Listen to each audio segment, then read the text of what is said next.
April ആദ്യം ആരംഭിച്ച ഓഹരി വിപണികളിലെ വലിയ ചാഞ്ചാട്ടം നിക്ഷേപകരെ ഇരുത്തി ചിന്തിപ്പിക്കേണ്ടതാണ്. വലിയ തകർച്ചയും അതിനേക്കാൾ ശക്തമായ ഉയർച്ചയുമാണ് ഏപ്രിലിലും മേയിലും വിപണികളിൽ സംഭവിച്ചത്. ഇതിൽ നിന്ന് നിക്ഷേപകർ എന്ത് പാഠം പഠിക്കണം? Welcome to Geojit spotlight. വിപണിയിലെ വലിയ വ്യതിയാനം തുടങ്ങുന്നത് ഏപ്രിൽ 2-നാണ്. പ്രസിഡന്റ് ട്രംപിന്റെ പകരച്ചുങ്ക പ്രഖ്യാപനത്തിന് ശേഷം യുക്തിരഹിതവും അപ്രതീക്ഷിതവുമായ ഈ താരിഫ് പ്രഖ്യാപനം ആഗോളതലത്തിൽ തന്നെ ഓഹരി വിപണികളിൽ തകർച്ചയുണ്ടാക്കി. എന്നാൽ ട്രംപ് അഡ്മിനിസ്ട്രേഷന് ബോണ്ട് മാർക്കറ്റിൽ നിന്ന് കിട്ടിയ അപ്രതീക്ഷിതമായ പ്രഹരം ശക്തമായിരുന്നു. It was almost a knockout punch for the president and his team.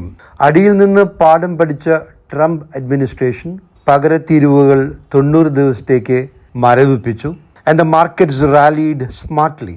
Nifty rallied by 2.3% on April 11th. വിപണികൾ കരകയറി വന്ന ഒരു ഘട്ടത്തിലാണ് പഹൽഗാം ദുരന്തം സംഭവിക്കുന്നത്. ഇന്ത്യ ശക്തമായി തിരിച്ചടിക്കുമെന്ന് മാർക്കറ്റ് ഡിസ്കൗണ്ട് ചെയ്തു. എന്നാൽ നീണ്ടു നിൽക്കുന്ന ഒരു India Pak conflict market discount ചെയ്തില്ല. അതുകൊണ്ട് ഇന്ത്യയുടെ തിരിച്ചടിയും അതിനുള്ള പാകിസ്ഥാന്റെ പ്രതികരണവും വീണ്ടും ഇന്ത്യയുടെ പ്രഹരവും ഈ കോൺഫ്ലിക്റ്റ് ഒരു തുറന്ന യുദ്ധത്തിലേക്ക് നീങ്ങി അത് നീണ്ടു നിൽക്കും എന്ന ഒരു ഭയം വിപണിയിൽ പ്രകടമായി. Briefly the markets declined sharply.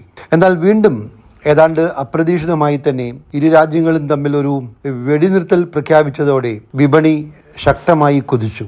May 11 നിഫ്റ്റിയിലെ 3.8% കുതിപ്പ് കഴിഞ്ഞ 4 വർഷങ്ങളിലെ ഏറ്റവും മികച്ചതായിരുന്നു. Nifty mid and small caps rallied by more than 4%. കഴിഞ്ഞ ഏതാണ്ട് 45 ദിവസങ്ങളിലെ ഈ വലിയ വ്യതിയാനങ്ങൾ നൽകുന്ന പാഠം എന്താണ്? ഉത്തരം ലളിതമാണ്. Markets have an uncanny ability to surprise and therefore it is impossible to time the market. വിപണി എപ്പോഴും അത്ഭുതപ്പെടുത്തും. അപ്രതീക്ഷിതമായ സമയങ്ങളിലാണ് ഉയർച്ചയും താഴ്ചയും സംഭവിക്കുക. ഏപ്രിൽ 2 തകർച്ചയ്ക്ക് ശേഷം ഏപ്രിൽ 4 ഞാൻ ചെയ്ത വീഡിയോയുടെ ഹെഡ്ലൈൻ മാർക്കറ്റ് അപ്ടേൺസ് ഹാപ്പൻ അൺഎക്സ്പെക്റ്റഡ്ലി എന്നതായിരുന്നു എന്ന് ചിലരെങ്കിലും ഓർക്കുന്നുണ്ടാവും. ദീർഘകാല അനുഭവം അതാണ്. അതുകൊണ്ട് ഷോർട്ട് ടേം തകർച്ചയിൽ ഭയചകിതരായി ഓഹരികൾ വിറ്റുമാറുന്നത്, സിസ്റ്റമാറ്റിക് ഇൻവെസ്റ്റ്മെന്റ് നിർത്തുന്നത് അബദ്ധമാണ്. ഇത് ഊന്നി പറയാൻ കാരണമുണ്ട്. ഏപ്രിൽ മാസത്തെ മ്യൂച്വൽ ഫണ്ട് സിപ്പിന്റെ എമൗണ്ട് സർവകാല റെക്കോർഡ് ആണെങ്കിലും സിപ്പ് സ്റ്റോപ്പേജ് റേഷ്യോ ഗണ്യമായി ഉയർന്നിട്ടുണ്ട്. ഏപ്രിലിലെ സിപ്പ് റേഷ്യോ സ്റ്റോപ്പേജ് റേഷ്യോ 236%.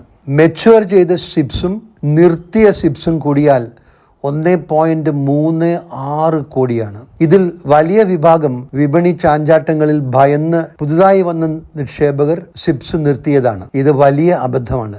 ഇത് അബദ്ധമാണെന്ന് നിർത്തിയവർക്ക് ഇപ്പോൾ തന്നെ ബോധ്യപ്പെട്ടിട്ടുണ്ടാവും. ഒരു പ്രധാന കാര്യം ഓർക്കുക.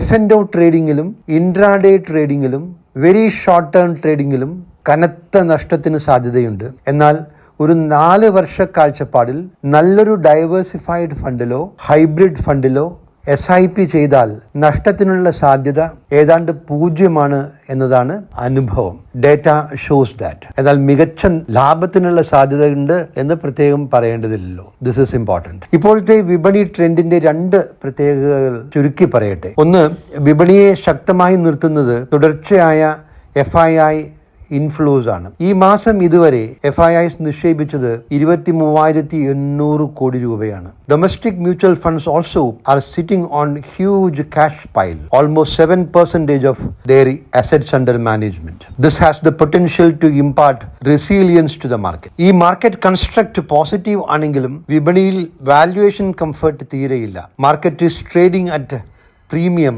to long-term average. It is very difficult to find deep value buys in this market. 2, defence സ്റ്റോക്സിന്റെ മിന്നുന്ന പ്രകടനമാണ് മറ്റൊരു സുപ്രധാന ട്രെൻഡ്. നേരത്തെ പറഞ്ഞ പോലെ ഈ മേഖലയുടെ medium to long term prospects മികച്ചതാണ്. എങ്കിലും ഇപ്പോൾ ഈ സെഗ്മെന്റിന്റെ വാല്യുവേഷൻസ് അമിതമാണ്. ഒരു സെഗ്മെന്റിനെ കുറിച്ച് പോസിറ്റീവ് ന്യൂസ് വരുമ്പോഴല്ല ഈ മേഖലയിലെ ഓഹരികൾ വാങ്ങാൻ അല്ലെങ്കിൽ അഗ്രസീവായി വാങ്ങാൻ പറ്റിയ സമയം. Now all the positives are in the price. This is the time to do some partial profit booking in defense stocks. Investors should play it safe.